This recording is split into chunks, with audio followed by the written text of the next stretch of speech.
Bom dia a todos, irmãos, irmãs.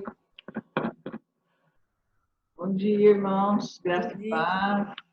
Bom ver vocês dentro da nossa casa e vocês também nos receberem na casa de vocês. Então, continuando, né, que a pastora já iniciou, nós agradecemos, né, pelo convite, pela confiança de estarmos juntos, partilhando esse momento e relembrando, né, esse dia que é tão especial, né, para nós metodistas. E nós vamos relembrar um pouco, né, da vida de John Wesley, do seu trabalho, da sua experiência, da sua vida, da sua missão. E nós sabemos que ele nasceu em Epworth. Todos nós já conhecemos bastante dessa história, mas sempre é bom relembrar, né? Às vezes fica algum detalhe que a gente pode refletir mais, né, no dia de hoje. Ele nasceu numa família cristã, né? Seu pai era pastor, então ele era filho de Samuel e Susana Wesley, tiveram 19 filhos, e ele nasceu no século XVIII, né, em 1703, em junho de 1703. Então ele viveu praticamente o século XVIII inteiro, porque ele faleceu bem no finalzinho do século, em 1791, pouco antes de completar 88 anos. Então, ele teve uma vida longa, né?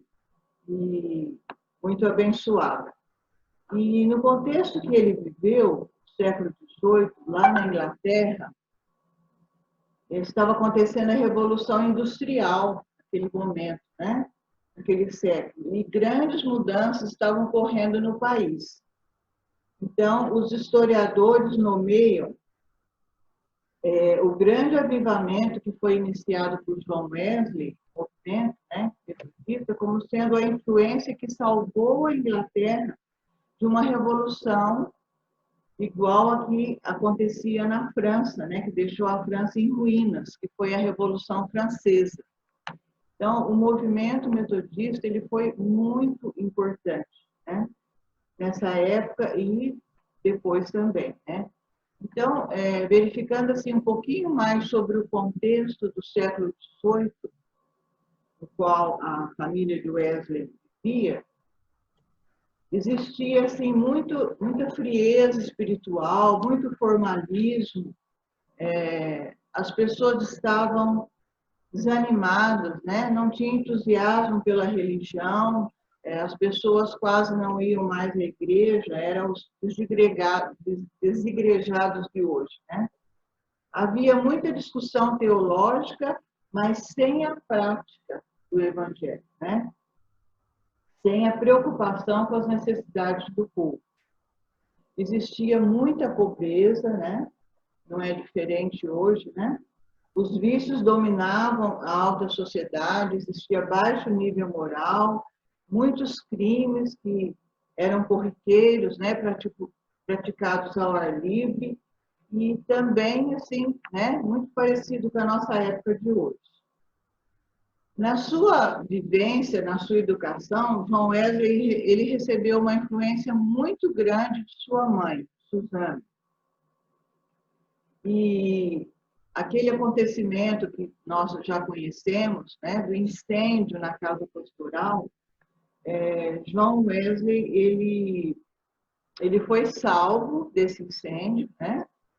Esse incêndio começou de madrugada, toda a família correu, né, para a parte externa da casa, e quando foram contar os filhos, né, eram 19, né, faltava um, aí que perceberam que João tinha ficado para trás, né?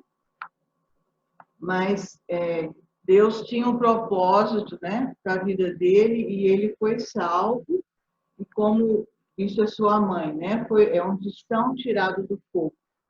E então, todos entenderam que Deus tinha poupado a sua vida para algo muito especial, né? E principalmente a sua mãe, né, teve esse entendimento e passou a lhe dedicar mais atenção. Então, ela gostava de alfabetizar os filhos, né, a partir dos 5 anos. Então, usando o livro de Salmos como apostila, João começou a ser alfabetizado pela sua mãe a partir dos 5 anos.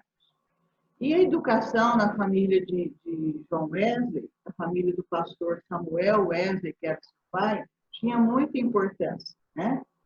Eles eram uma família muito simples, né? Pobres, uma família grande, mas pela influência do Duque de Buckingham, ele conseguiu, Samuel Wesley conseguiu um lugar para João estudar na Charterhouse, em Londres, uma escola pública. Então, João Wesley foi para essa escola, era 1720, ele estava com 17 anos e ele começou a estudar nesse local. Depois de estudar durante 6 anos na Charterhouse, Wesley cursou na Christ Church, na Universidade de Oxford. Estudou lá durante muitos anos, estudou, trabalhou, foi professor, né? E ele se tornou proficiente no latim, no grego, no hebraico e no francês. Mas o seu interesse principal não era o intelecto. Sobre esse assunto, ele escreveu assim: comecei a reconhecer que a religião verdadeira tem a sua fonte no coração. Reservei 2 horas todos os dias para ficar sozinho com Deus. Participava da ceia do Senhor de 8 em 8 dias. Guardei-me de todo pecado, quer de palavras, quer de atos. Assim, na base das boas obras que praticava, eu me considerava um bom crente. E 4 anos mais tarde, em 1724, ele se formou em teologia. Em 3 anos após, em 24 anos, ele terminou seu mestrado e foi ordenado sacerdote em 1728. Então, entre os anos de 27 e 29, ele ajudou seu pai na igreja onde seu pai era pastor. Em 1725, um ano depois de ter se formado, ele foi ordenado diácono e eleito para uma cadeira de pesquisas no Lincoln College, também da Universidade de Oxford, onde foi membro do conselho da faculdade e professor de grego. Então, juntamente com seu irmão, Charles Wesley, e outros 2 jovens, formaram um grupo de estudo bíblico e oração, que foi denominado Clube Santo, porque buscavam a santidade. Eles também levavam a pregação da palavra de Deus aos presídios e se dedicavam também a outros trabalhos sociais. Eram também chamados de metodistas, porque eles eram muito metódicos. E John Wesley, ele tinha uma liderança nata. Então, onde ele estava, ele conseguia ajuntar um grupo e liderava, né, os grupos na faculdade. Na universidade, John Wesley se dedicou nos estudos acadêmicos, aplicação aos estudos, à disciplina intelectual. Ele era muito estudioso, gostava muito de ler, era muito aplicado. Alguns anos mais tarde, ele escreveu vários livros e ele incentivava muito os pastores que trabalhavam com ele a dedicação à leitura. Ele até exigia, né, que os pastores lessem bastante. Com essa busca de santidade, através do estudo da Bíblia, da oração e do jejum, com a avaliação de suas vidas à luz dos propósitos de Deus, esse grupo que era orientado por John Wesley logo percebeu que a verdadeira santidade nos leva ao encontro do próximo. Sempre passa pelo próximo. O amor e a misericórdia não se separam do viver santo. Charles Wesley foi seu irmão mais próximo. Também fez teologia e participaram juntos do Clube Santo e sempre acompanhavam seu irmão João. John Wesley ficou na Universidade de Oxford até 1735. Durante todo esse tempo, foi os seus estudos, o seu trabalho lá nesse local. Em 1785, ele já era pastor anglicano, né, e seu pai tinha falecido recentemente, e ele recebeu um convite para ir para a Geórgia, trabalhar lá com os índios. Então, ele vai para lá, seu irmão Charles também o acompanha nessa missão, junto com outros missionários, para desenvolver esse trabalho junto ao pessoal que morava lá na América do Norte, né? Principalmente, ele tinha essa missão de falar de Jesus aos índios. Nós sabemos, né, pela história, que essa missão ela não foi assim tão bem sucedida. Eles encontraram muitas resistências, tiveram muitas dificuldades. O pessoal da Inglaterra que chegou lá na América do Norte, eles não respeitaram aquela cultura dos índios, né? Eles foram entrando, invadindo, não tinham muita consideração, né, com relação aos direitos humanos daquele pessoal, daquela comunidade. Havia violência. Então, foi uma época bem difícil. E após 10 meses, mais ou menos, o Carlos Wesley volta para a Inglaterra. E João Wesley ainda fica mais um ano lá, trabalhando. Antes de completar 2 anos, em 1737, então, João Wesley retorna para a Inglaterra. Essa experiência serviu para que ele se sentisse mais amadurecido em sua fé. E ele pôde colocar em prática as suas concepções sobre a vida cristã. Então, nesse tempo, nesse trabalho de João Wesley lá na América do Norte, ele plantou uma semente do metodismo, né? Ele trabalhou com populações da língua francesa, alemã, espanhola. Ele falava 7 idiomas, era poliglota. E a maior experiência dessa viagem foi que ele pôde sentir a fé e o fervor da devoção dos morávios, que eram cristãos de origem luterana, que viajaram junto com ele, trabalharam junto lá. Ele pôde sentir a seriedade da sua prática cristã no dia a dia, quando eles trabalharam juntos. E indo para a Geórgia, né, na viagem da ida, eles passaram por uma intensa tempestade. João Wesley pôde observar e sentir a serenidade dos morávios. Ele sentia assim que eles tinham muita confiança em Cristo, né? Eles ficavam serenos no momento da tempestade. Então, a passagem pela Geórgia e as experiências vividas lá deixaram marcas muito profundas em Wesley. Na sua volta à Inglaterra, João Wesley ele não ficou paralisado, apesar daquela sensação de derrota, né, de frustração, mas ao contrário disso, né, aqueles acontecimentos o levaram a uma autocrítica e serviram como um estímulo e uma confiança, né, lhe deram mais coragem para ele agir, para ele continuar trabalhando. Então, quando ele voltou ao seu país, ele recobrou o ânimo, recobrou a alegria da comunhão e da partilha. A partir disso, né, no ano que estava iniciando, de 1738, então, João Wesley e seu irmão Carlos, eles passaram por profundas experiências com Deus. Poucos meses depois, no dia 1º de maio de 1738, nascia a Sociedade Fetter Lane. Então, era um grupo de pessoas, umas 40, 50 pessoas, que se reuniu com o compromisso de semanalmente estar em oração, confissão, encorajamento, mútua edificação, através da leitura da palavra, da oração, dos cânticos de louvor. Eles continuaram juntos com os morávios, trabalhando juntos. E alguns dias depois, no dia 21 de maio, ocorreu a conversão do Charles.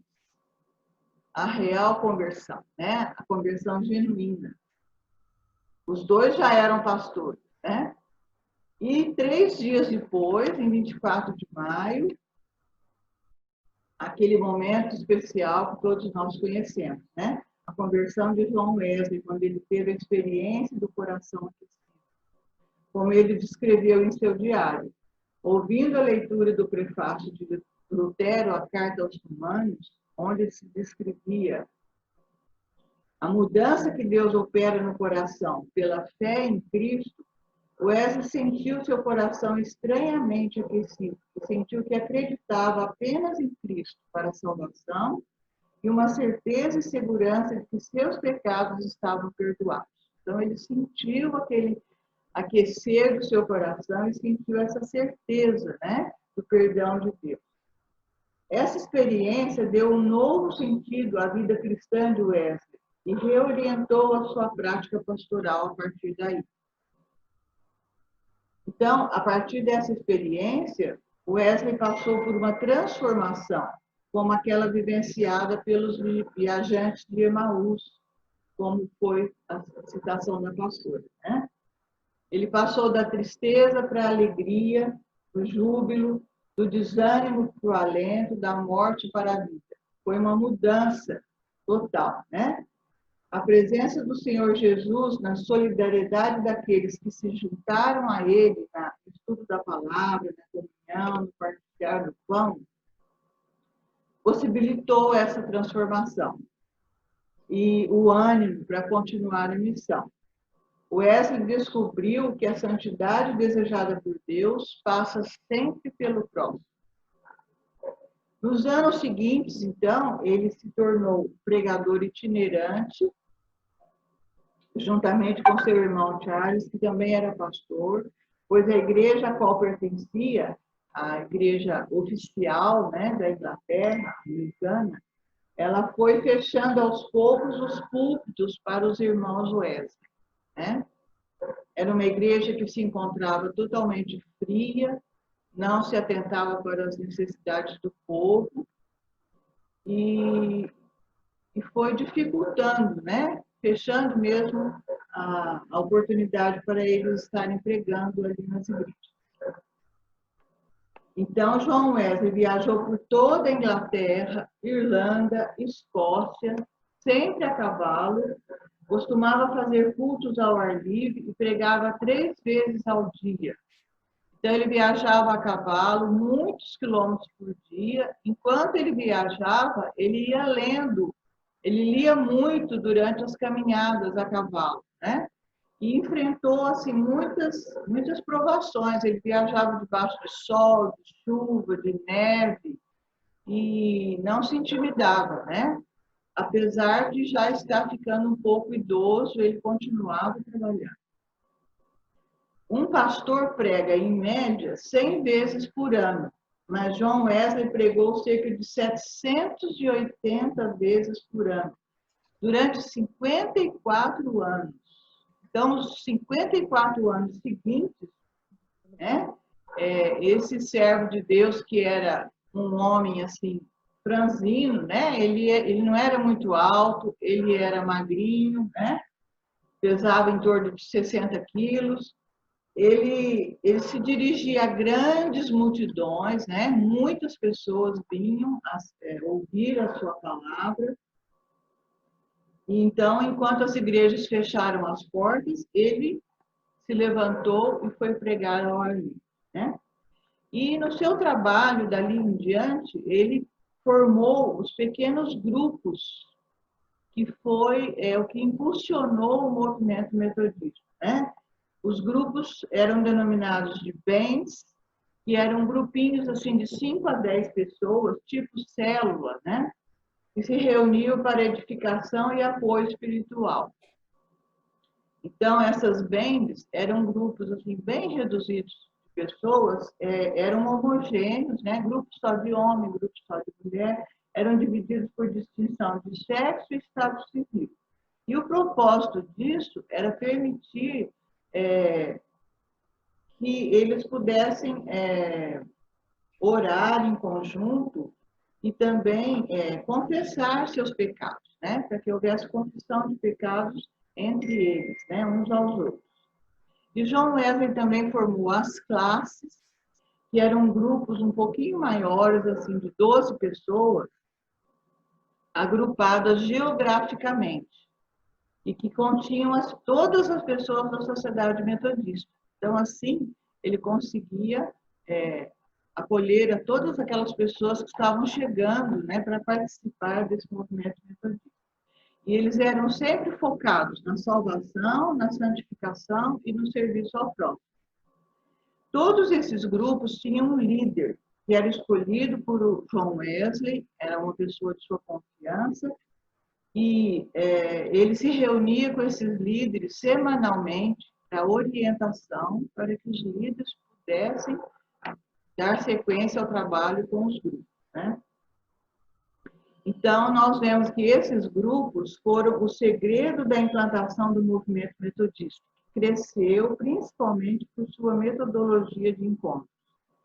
As classes e bands formaram uma igreja inserida em sua realidade. Eles eram do povo, estavam voltados para o povo, né? Preocupados com o trabalho ao próximo, para atender às necessidades do próximo. Era um espaço assim, para testemunhos, né? Para instrução e para amparo mútuo. Então, eles tornaram possível o crescimento não apenas numérico, mas também em qualidade e estilo de vida pessoal e comunitário. Então, esse foi o trabalho dele, que continuou até pouco tempo, poucos meses antes de falecer, ele ainda conseguia pregar, e foi uma vida muito abençoada, e nós louvamos a Deus por essa vida que nós podemos estar aqui hoje. Amém? Amém. Vou passar para o Nelson agora. Obrigado, Lindinha. É uma oportunidade muito boa da gente refletir sobre isso tudo que nós ouvimos aqui o Vinícius falar, né? E não é à toa que a repercussão do metodismo na Inglaterra salvou-a de um banho de sangue, como o que aconteceu lá na Revolução Francesa, na França, com a queda da Bastilha. Quer dizer, eles passaram por essa transição, essa transformação, principalmente que acontecia com a Revolução Industrial, né? Onde a Inglaterra acabou tendo milhares de desempregados, muita gente padecendo na miséria, na prostituição, né? Coisas que nós olhamos para os dias de hoje não são muito diferentes nos nossos dias. Violência gratuita, né? Um baixíssimo valor à vida, como nós vemos nos dias de hoje, né? Uma intolerância muito grande religiosa, destruindo a comunidade por dentro, destruindo famílias, como também nós vemos nos dias de hoje essa intolerância, essa politização de vários tipos de questões que são resolvidas na base do eu fico aqui, você fica aí, não há mais diálogo entre nós, né? Como se nós fôssemos inimigos, né? Porque o inimigo a gente mata, a gente quer matar, mas o adversário, né, é diferente. Você tem que acolher a vivência, né, a maneira de entender, de ver as coisas de maneira diferente, né? E aquela máxima de Wesley, eu acho que nunca esteve assim tão atual, né, como nos dias de hoje, onde ele dizia no essencial a unidade. No não essencial, nas coisas periféricas, liberdade, mas em tudo o amor. E muitas vezes nós vemos que as coisas caminham exatamente no sentido contrário, né?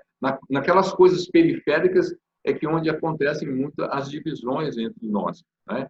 E eu acho então que essa maneira de entender a palavra de Deus, de fazer teologia, de viver o evangelho de Wesley, ele é muito atual, ele é muito importante, ele é muito presente para os dias de hoje, né?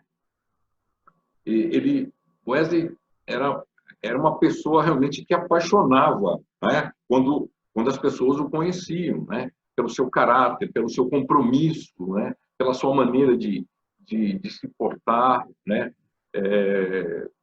E eu acho uma característica muito importante de Wesley é que ele conseguia, né, fazer uma transposição da palavra de Deus, do entendimento da palavra de Deus para a realidade humana, né? Então, muitas vezes nós professamos algumas verdades bíblicas e que elas ficam no vazio, porque não encontram na nossa prática a necessária confirmação daquilo que muitas vezes nós professamos, mas muitas vezes não sabemos nem como fazer valer essa nossa crença. Então, por exemplo, quando Wesley ele lia que o homem foi criado à imagem e semelhança de Deus, quando ele via uma pessoa, e era muito comum isso nos dias dele, morrendo na sarjeta, se prostituindo, né? Ele via que aquela pessoa ainda tinha a imagem e semelhança de Deus e ele trabalhava no sentido de restaurar essa imagem e semelhança de Deus. Então, isso é muito importante para os nossos dias, onde tão pouco valor à vida, às pessoas a gente dá, tão pouco valor às amizades a gente dá. E como o Eunice falou, nos relacionamentos é que a palavra de Deus vai se firmando e a igreja vai se construindo e ela vai sendo sal, vai sendo luz, ela vai impactando a sociedade. Um dos grandes medos de Wesley era que o metodismo se transformasse numa religião formal. No final da sua vida, ele tinha esse medo, né? Mas a religião de equilíbrio, e o metodista é entendido e é tido e é visto como uma pessoa equilibrada. Equilibrada em que sentido? Não naquele sentido do equilíbrio da balança estática, que coloca um peso. Nós que somos um pouquinho mais velhos, quando íamos aos mercados, víamos alguém pesar, né? Colocava um quilo de arroz, colocava um peso de 1 quilo para pesar aquele quilo de arroz. Não é essa balança, esse peso estático, mas é o equilíbrio de alguém que está andando aí num fio, num cabo, né? Atravessando esse mundo, né? De grandes atrações perigosas, sustentando uma barra de ferro, como a gente vê aqueles filmes, pessoas atravessando as cataratas, né? De um lado, os atos de piedade e, do outro lado, as obras de misericórdia, né? Ou seja, a vivência nossa em comunidade produzindo transformações na sociedade. E nesse momento da gente estar refletindo, estar buscando entender um pouco mais, comemorar o dia do coração aquecido, eu acho tremendamente importante, porque a gente traz essa reflexão e vê o que o Wesley, a teologia de Wesley, ainda é atual e presente nos dias de hoje, né? Muitos teólogos depois dele, né, e até no século XX, eles entendem que o evangelho, o cristianismo, ele tem que ser movido por duas grandes forças, né? É como se fosse um foguete. O que acontece com um foguete? Ele tem que vencer a lei da gravidade para colocar um satélite em órbita, né? Então, essa figura das duas energias, elas têm muito essa ligação com o entendimento de Wesley, de atos de piedade e obras de misericórdia, ou seja, é a nossa comunhão, a nossa vivência espiritual de leitura da palavra, de reflexão, de jejum, de oração, que nos dá essa força para colocar esse foguete em órbita. Mas a permanência desse foguete em órbita, ela não vai acontecer se não houver uma força, que é exatamente a força que se coloca a serviço da sociedade. Por isso que o Wesley dizia que não há evangelho fora do social, né? E a igreja não pode perder essa visão de que há necessidade para se manter, para ser importante, para ser relevante nos dias de hoje, colocar essa força que ela tem, que ela dispõe através da presença de Cristo nas nossas vidas para salgar, para influenciar, para motivar a sociedade. A pergunta é a seguinte: será que a teologia de Wesley para os dias de hoje ela é importante, ela é relevante? E muitos livros já foram escritos sobre esse assunto e a gente percebe que ele tinha posturas que são, naquela época, já são arrojadas quando comparadas com as visões que nós temos muitas vezes de hoje, né? Então, por exemplo, Wesley foi alguém que trabalhou em direito dos pobres, né? Em direito pelos direitos humanos, como nós entendemos hoje. Hoje, quando se fala em direitos humanos, se tem uma visão muito pequena do que é, mas na época de Wesley, os direitos humanos estavam ligados à restauração da vida, da figura humana, né? À imagem e semelhança de Deus. E, naquela época, havia uma situação tremenda que era com relação aos escravos e ao tráfico de escravos. O Wesley e vários de seus amigos contemporâneos também militaram em favor da abolição desse crime hediondo contra o ser humano. Porque existia uma crença de que o branco era superior ao negro, né? Então, por exemplo, o argumento era o seguinte: o comércio de escravos é autorizado por lei. Olha só, autorizado por lei. Aí o Wesley questionava, mas pode a lei humana modificar a lei divina? Pode ela mudar a natureza das coisas? Né? E o argumento da parte daqueles que queriam continuar com a escravidão era o seguinte: olha, é necessário cultivar as plantações nos climas quentes, né? Nas colônias, por exemplo, do Caribe, né? Onde os ingleses tinham várias colônias. E eles diziam o seguinte: mas o branco não pode trabalhar nos climas quentes, e as importações e as plantações são importantes para o comércio britânico, e o comércio britânico é a natureza da base da riqueza, a glória da nação. Os negros podem trabalhar em clima quente, os brancos não, né? E então, o Wesley dizia o seguinte, olha, ele batia de frente com eles. Se os brancos não podem trabalhar em clima quente, então que as terras permaneçam sem cultivo para sempre, né? E fazia uma afirmação que tem muito a ver com a nossa realidade hoje, onde se discute o que é importante, a vida das pessoas ou a situação econômica, né, da população, né? É uma questão que está presente na nossa realidade hoje, né? E o Wesley dizia o seguinte, olha, riqueza de nação não é coisas que a gente tem, que a gente ajunta. A riqueza de nação é sabedoria, é virtude, é misericórdia, é generosidade, é espírito público, é amor ao país.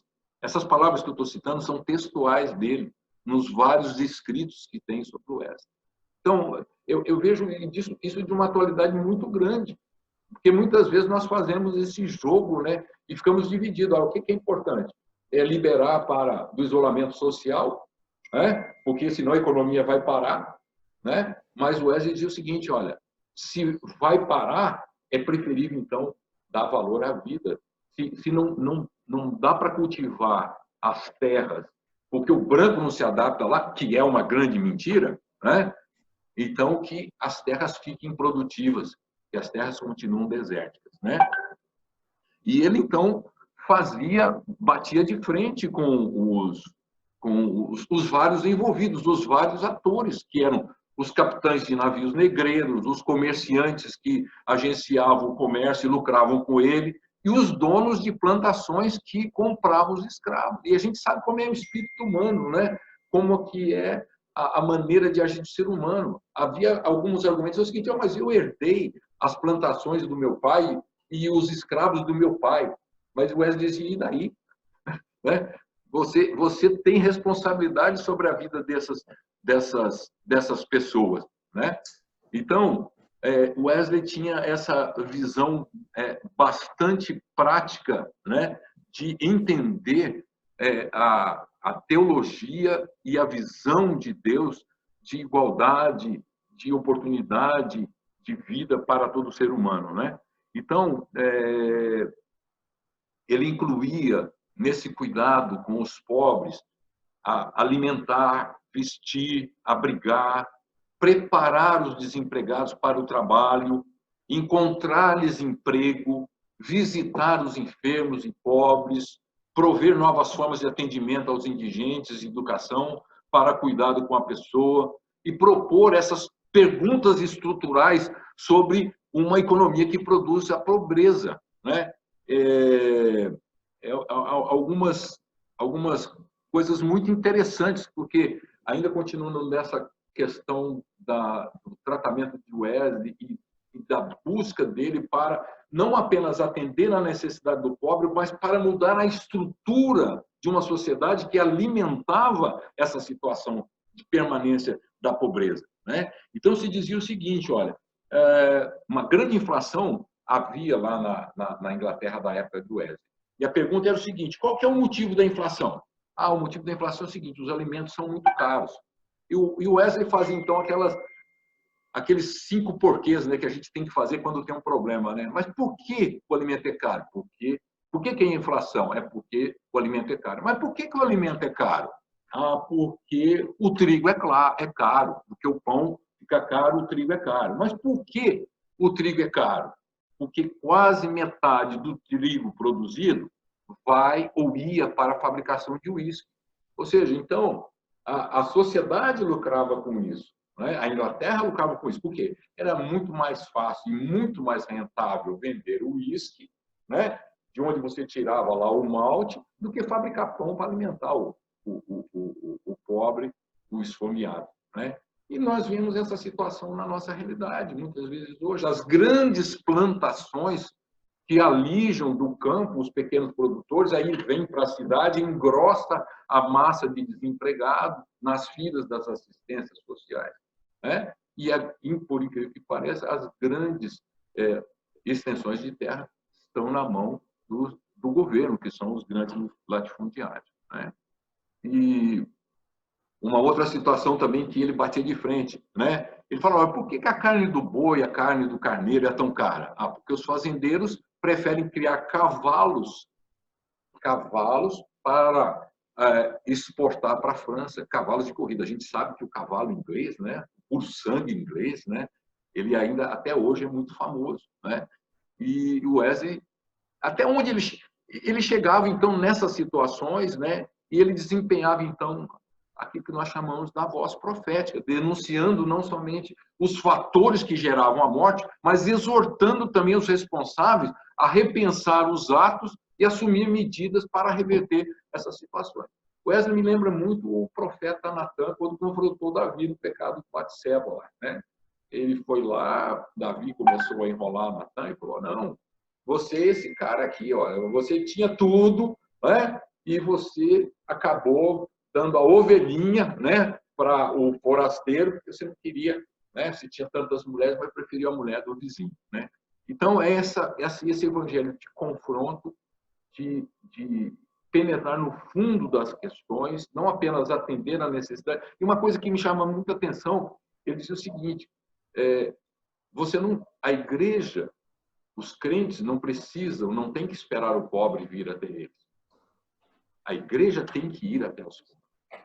Eu acho isso de uma atualidade muito importante, porque eu fico pensando, hoje, a grande maioria das pessoas vive em apartamentos, vive em condomínios fechados, né?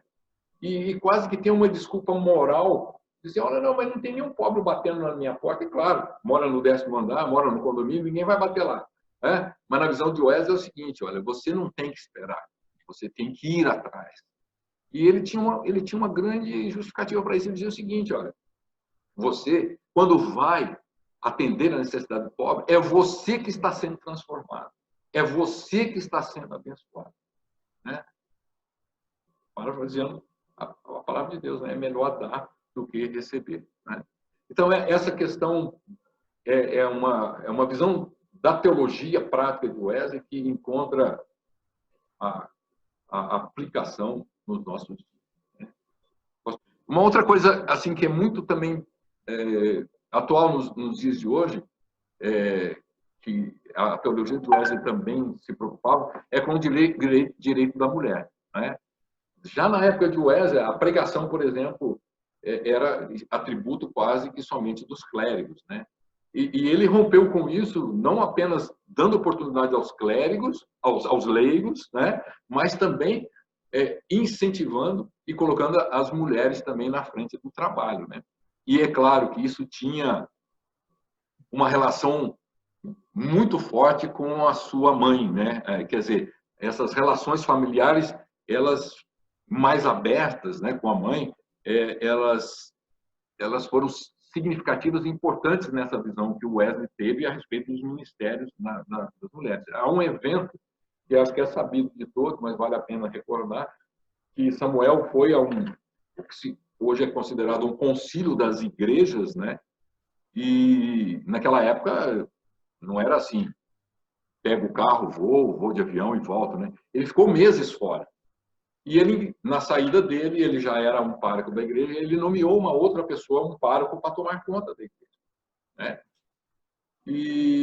Mas Susana tomou uma atitude e ela começou a reunir os filhos e os empregados para orar, né? Para compartilhar a palavra de Deus.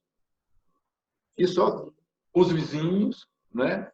E só que os empregados chegavam em casa, falavam a respeito dessa reunião, aí os pais deles queriam também estar presentes, e logo mais, havia mais de 200 pessoas querendo participar de reuniões na casa de Susana.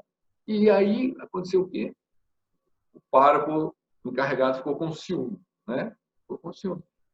E isso é tão real nos dias de hoje, né? Quantas vezes a gente vê um líder crescendo, né? E ao invés dos colegas se apoiarem, motivarem e se regozijarem com o crescimento dele, né?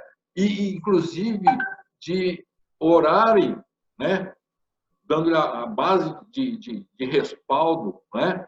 Para o seu crescimento, porque quanto mais cresce, mais assediado e mais exposto ele fica às ações do inimigo, né? Não se sentem envaidecidos, né? Com ciúmes.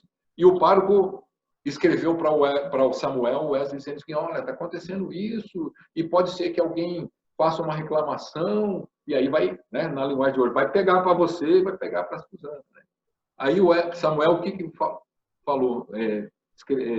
Escreveu para ele dizendo, olha, eu acho melhor você parar com isso. Né? E Susana, como uma mulher obediente, o que vocês acham que ela fez? Não parou. Não parou. Não parou. Né? Mas, ao mesmo tempo, ela foi de uma extrema sabedoria. Ela disse o seguinte, olha, na realidade, é o pároco e mais 2 ou 3, entre os 200 que frequentam a nossa casa todo dia. Né? E, olha, eu quero, Samuel, que você, se você mantiver essa posição, que você me escreva com todas as letras essa sua decisão, porque no dia que nós comparecemos diante do juízo de Deus, eu quero estar absolvida desse crime, né? Desse pecado, né? Ou como querendo dizer, olha, eu quero a sua assinatura nesse papel. Né? Então, Wesley certamente foi influenciado por essa posição forte da esposa, né? Por essas decisões sempre sábias, né? Na condução da palavra de Deus, na condição da comunidade, da pregação da palavra de Deus, né? Da mãe, né? Da mãe, exato. Né? Então, e depois, ele batalhou muito para que as mulheres tivessem essa liberdade de pregar o evangelho, né? E somente quase no fim da sua jornada é que ele pôde ter essa constatação de que realmente as mulheres têm um lugar, né? E importante na vida da comunidade, né? Lugar que são delas pela sensibilidade, pela capacidade de articulação, não é? As mulheres se articulam muito mais do que os homens, não é? Hoje a gente vê quase que no mercado de trabalho mulheres que antes que hoje ocupam posições que antes eram ocupadas predominantemente pelos homens, né? E com sucesso. Né? Então, Wesley foi precursor disso que hoje nós entendemos essa guerra ou essa batalha em favor dos direitos da mulher. Né? Uma outra... Sim. Posso fazer uma intervenção? Com relação à forma como ele lidava com as crianças? Sim. Posso? Claro, pastor. Por favor. Que tem tudo a ver com a questão da influência da mãe dele, né? da forma como ela educava os filhos e a forma como ela se relacionava com o próprio John Wesley. John Wesley, ele dizia para os pregadores metodistas que eles precisavam passar, isso eu coloquei lá na aula de escola dominical para as crianças, depois vocês assistam, que está bem divertida. Uhum. Ele dizia o seguinte, que um pregador metodista deveria passar pelo menos 1 hora por semana com o grupo de crianças da sua paróquia. Isso compreenderia, aí, vamos hoje imaginar, uma aula de escola dominical, pelo menos, né? Com as crianças. Então, todo pregador metodista deveria dedicar 1 hora semanal para estar com o grupo de crianças. Também, cada vez que uma criança quisesse conversar e ele se encontrasse com uma criança da sua paróquia, ele deveria parar para conversar com a criança. E a terceira recomendação dele é que todo pregador metodista deveria orar sempre por todas as crianças. E essa forma como ele enxergava o relacionamento pastoral com a criança influencia também a forma dele transformar o meio, né, onde ele vivia, né, o século XVIII na Inglaterra. Porque ele tinha uma concepção de que a educação é transformadora.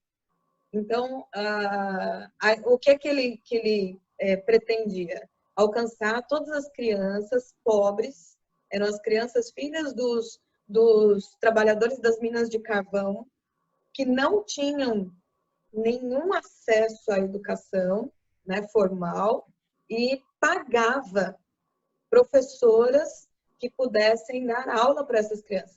Ele, junto, e lógico, ele ia buscando parcerias, né? O fulano pode fazer isso, o fulano é uma alma caridosa, vamos atrás dele, vamos procurar o fulano, né? E ele então, ele angariava recursos para poder pagar essas professoras, para que elas dessem aula para essas crianças. Ele não estava interessado em dar suporte só para a criança que fazia parte da sociedade metodista. Né? Essa visão que o Nelson colocou, né? Não esperar o pobre bater na sua porta, é você ir atrás dele. Então, ele ia atrás dessas crianças, ele ia atrás dos operários, ele ia atrás dos escravos, ele ia atrás de quem tinha necessidade e ele oferecia recurso para essa parcela da população. E acho que uma coisa que pode, né, transformar a nossa relação hoje com a nossa sociedade pós-Covid-19 é que nós vamos precisar ir atrás dessa parcela da população e não esperá-los vir atrás de nós, né? E talvez entre as crianças a gente encontre essa faixa também da população que vai precisar de muito apoio, vai precisar de ajuda, e que são almas. Sim. Que a gente não tem que esperar ser adulto para depois falar assim, vamos evangelizar. Né? Agora. Né? Agora. É verdade. Então, essa forma de enxergar a criança e essa forma de enxergar o necessitado fez com que ele transformasse todo o ambiente eclesiástico, mas também social. Social, sem dúvida. E principalmente porque as crianças que hoje são menos assistidas são aquelas que estão nas escolas públicas, né? Porque as escolas particulares, pelo simples fato de que os alunos de escolas particulares têm um recurso em casa, tem um computador, tem um smartphone, né? Tem internet, né? E eu estava conversando com a nossa filha, que é pedagoga, a Noemi, não, pai, não tem como, né, ministrar. Eu estou até proibido de fazer isso, porque eu estava pensando em fazer isso com alguns alunos, mas se não puder ser na totalidade, né, e aí vai a perversidade do sistema, se não puder atender todo mundo, não posso atender parte da clientela. Né? Então, realmente, é uma visão também de Wesley, é um diferencial tremendo, né? E tem uma coisa interessante nisso que você falou também, Nelson, que assim, mesmo as crianças hoje do sistema particular de educação também estão enfrentando dificuldades. Por exemplo, essa semana fui chamada aqui no WhatsApp por uma mãe de um amiguinho do João, né? Eu não estou conseguindo entrar no Zoom, como é que faz? Meu menino já perdeu 3 dias de aula, né, e tal. E aí eu fui ajudar a pessoa, né? Falei, você está acessando o seu filho vai acessar do celular dele ou do computador? Ela falou assim, só tem um celular em casa, não tem computador. E é desse aqui que tem que funcionar. E eu não faço ideia de como funciona, né? E aí eu parei para pensar assim, falei, e agora? Como é que esse menino vai fazer, por exemplo, as lições e mandar? Aquela telinha Tem um computador, uma telinha pequenininha. Então, hoje, por exemplo, seria urgente uma linha de crédito para os pais comprarem computador. Sem dúvida. Uma coisa boba, né? Parece assim, supérflua. Mas não é tão supérfluo assim, se a gente parar para pensar que a educação é base para tudo. Né? E não então, apenas... Hoje, se o nosso governo não quiser dar acesso à educação, é só barrar que as pessoas consigam comprar computadores. Sim, verdade. É verdade. Não é? Nossa filha lá que mora lá em Foz do Iguaçu, que é professora universitária também, você subentende, né, que um universitário, no mínimo que hoje ele deve ter, e não é a realidade. Um computador. Muitos não têm, e estão privados disso. Que acessam, por exemplo, do laboratório da escola, do laboratório da faculdade, né, que imprimem os seus trabalhos nas copiadoras. Então, é uma realidade bem interessante para a gente analisar no nosso dia a dia. Com certeza, são pistas. Quer dizer, a realidade da Luésia talvez fosse o aluno não tem o que comer, mas hoje falta o computador. O computador é importante. O computador é item de primeira necessidade. Tem um fato bem interessante de quando o João Wesley estava na Geórgia. Oi, mocinha. Chegou uma pessoa aqui nova na sala de aula.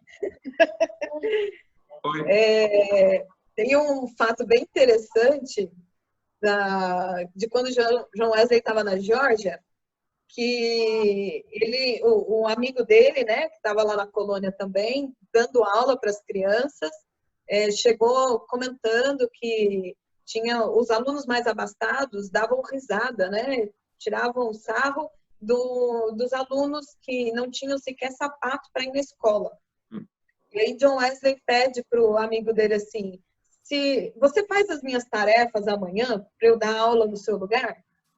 E o rapaz concorda, né? Fala, tudo bem, eu faço as suas tarefas. E aí ele vai na sala de aula e ele vai descalço.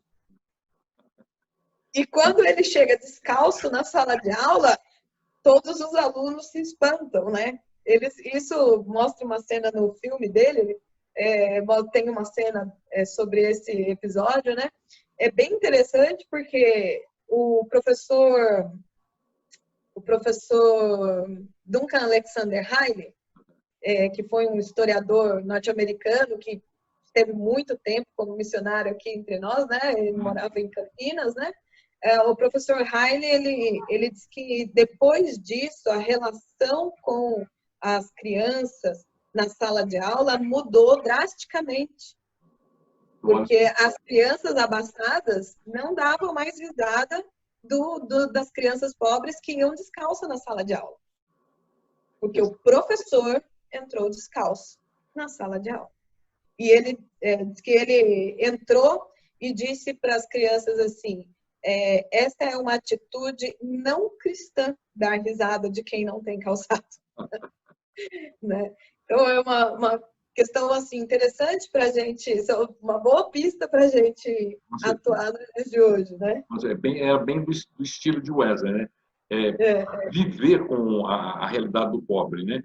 Viver, inclusive naquela época muitas pessoas sofriam de doenças altamente contagiosas, mas ele, como nós estamos vendo, mas ele não se isolava, né? E insistia com a comunidade também para que eles quase que se expusessem também no tratamento, né, no acompanhamento. das pessoas.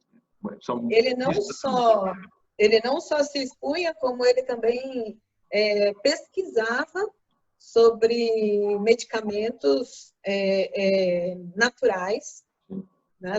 Tudo à base de plantas, de ervas, e escreveu, inclusive, uma enciclopédia sobre isso, né? Farmácia popular. E ele ia administrar para as pessoas esses remédios, de ervas medicinais, para que elas fossem curadas, tivessem acesso, né, ao remédio, a uma cura. É aquele famoso chá da vovó. Sim, mas né? que resolve. Que resolve, né? O chá de picão, eram essas coisas assim que ele receitava, né?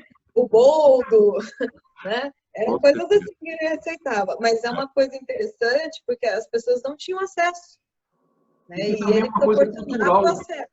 E que também é uma coisa cultural, porque hoje tem muita gente com terreno, mas não planta, não tem um boldo, não tem uma losna, não tem um capim-cidrão. É isso aí. Não é?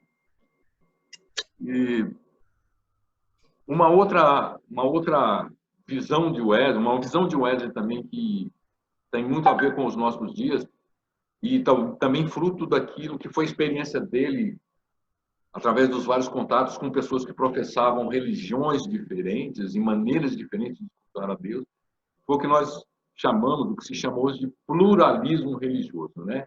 E ele buscava o diálogo, buscava o respeito, né? E acho interessante que o Wesley, ele alertou que o perigo não estava em relacionar-se com quem tem posições diferentes, né? Você não precisa ter medo de se relacionar com quem crê diferente de você, mas o problema é você se relacionar sem ter segurança da sua própria doutrina, né? Então, isso teve uma importância muito grande na vida e na expansão do metodismo, né? Hoje, o documento que faz a revisão da Carta Pastoral sobre o Ecumenismo da Igreja admite que a existência de várias igrejas cristãs em si, ela não é um fato negativo.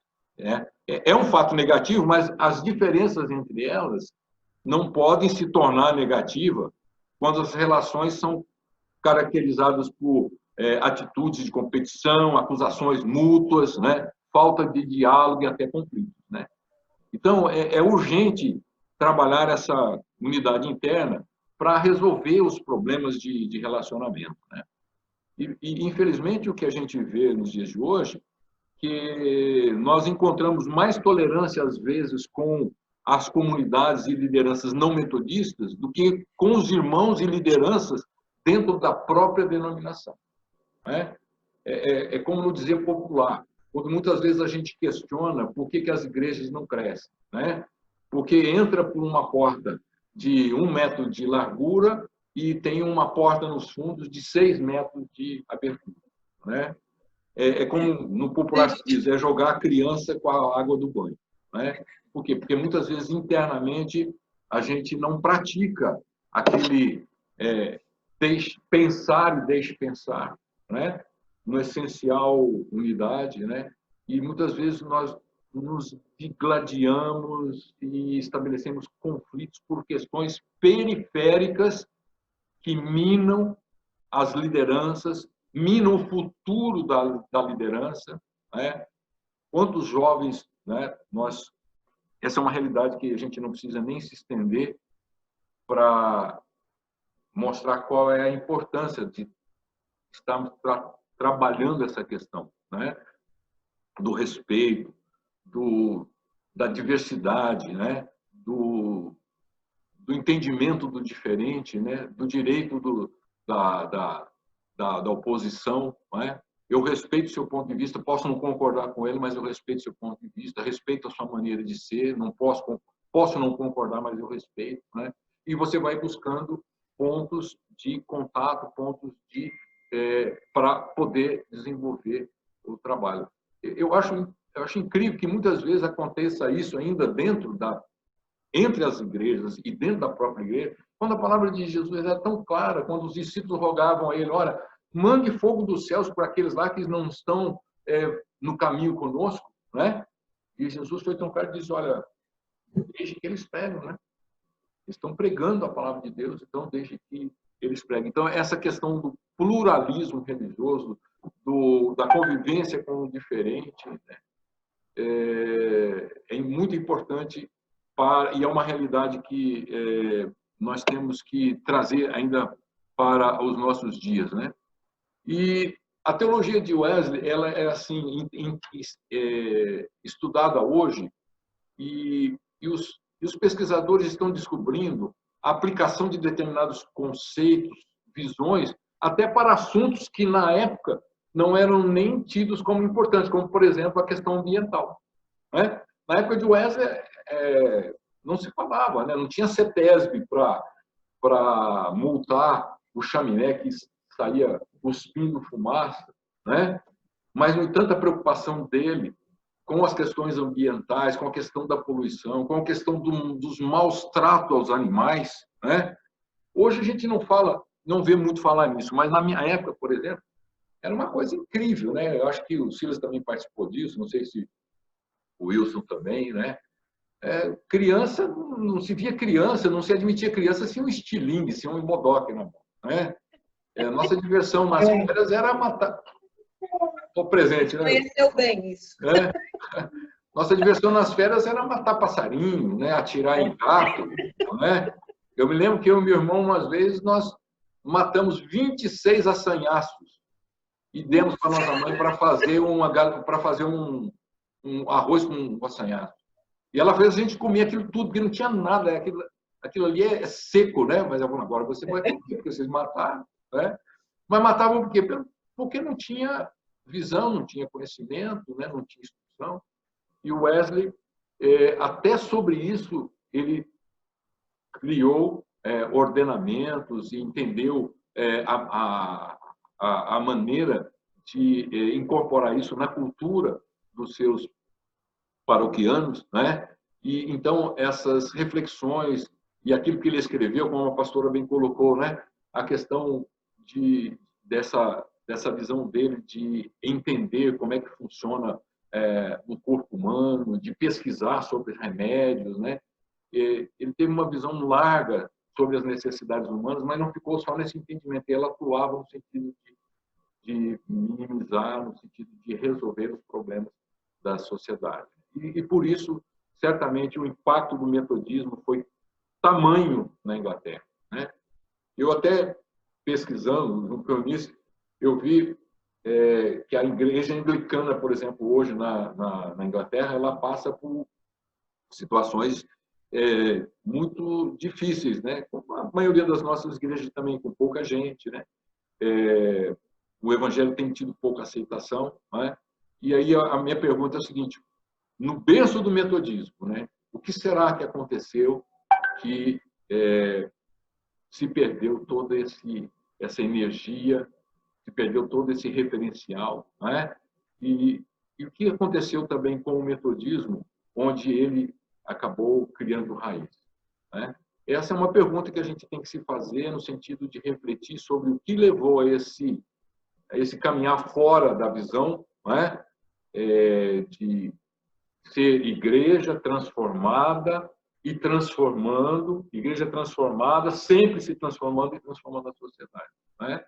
Então, eu acho que é nesse mover desse momento aí e dessas ideias que a gente pode refletir sobre aquilo que nós temos sido como igreja, no sentido de dar um novo impulso, como aquela figura do foguete, né? Para não cair, né? No mar, né? Para manter sempre o satélite em órbita, né? Porque nós sabemos que a igreja não é nossa. Fazendo assim, nós estamos cumprindo uma ordenança de Jesus, né? Que nos disse: olha, eu estou convosco até o fim dos tempos, né? E de pregar o evangelho, ser sal, ser luz, né? E eu acho que o testemunho dos metodistas, assim como foi naquela época tão importante, hoje continuam sendo importantes, né? E Deus permita que nós possamos refletir e também corrigir os nossos rumos, né? E para isso, como a pastora disse, estão essas pistas aí, né?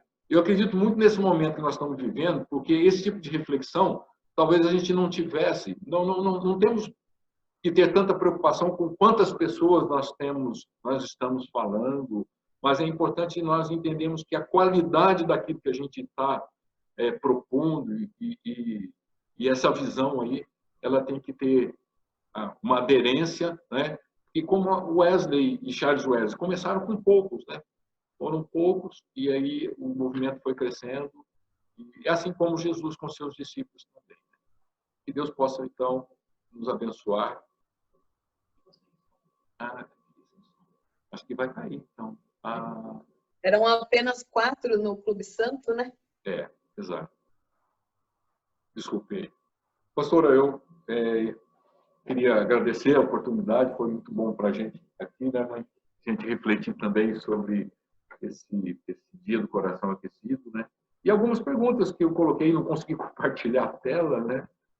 Mas é exatamente para que nós possamos, em qualquer momento, agora ou qualquer momento, refletir sobre essas questões, como igreja, principalmente sobre as questões que foram levantadas, como nós temos entendido o atendimento às classes menos favorecidas, como nós temos visto a questão da unidade interna da igreja, como nós temos visto essa questão, por exemplo, as estatísticas que demonstram aí a grande violência nos lares contra a mulher, como é que isso tem acontecido dentro das nossas comunidades, a questão também da pobreza, da insuficiência de recursos, nós temos que olhar também para dentro das nossas comunidades, porque nós sabemos que também temos pessoas que estão passando necessidade, né? A questão do meio ambiente, são todas questões hoje totalmente pertinentes para os quais temos certeza a igreja pode ter uma resposta e pode continuar sendo relevante como foi nos dias de Wesley. Obrigado, pastor. Com certeza.